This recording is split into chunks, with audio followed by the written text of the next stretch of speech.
ICC champions ట్రోఫీలో ఇవాళ ఉత్కంఠభరిత పోరు జరగనుంది.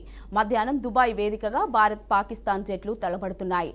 తొలి మ్యాచ్లో విజయంతో జోరు మీద ఉన్న టీమిండియా దయాది జట్టుపై గెలిచి సెమీ చేరాలని భావిస్తోంది. మరోవైపు భారత్పై గెలిచి సెమీ రేసులో నిలవాలని పాకిస్తాన్ ఆటగాళ్లు కసరత్తు చేస్తున్నారు. ఈ మ్యాచ్లో పాక్ ఓడితే ఇంటి బాట పడుతుంది.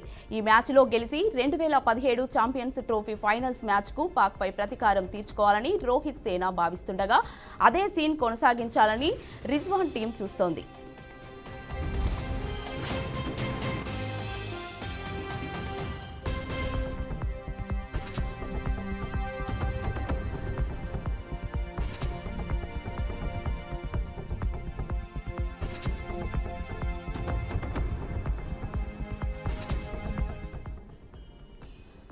ఐసీసీ ఛాంపియన్స్ ట్రోఫీలో ఇవాళ ఉత్కంఠభరిత పోరు జరగనుంది.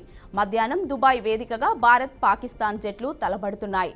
తొలి మ్యాచ్లో విజయంతో జోరు మీదున్న టీమిండియా యాదాది జట్టుపై గెలిచి సెమీస్ చేరాలని భావిస్తోంది. మరోవైపు భారత్పై గెలిచి సెమీ రేసులో నిలవాలని పాకిస్తాన్ ఆటగాళ్లు కసరత్తు చేస్తున్నారు.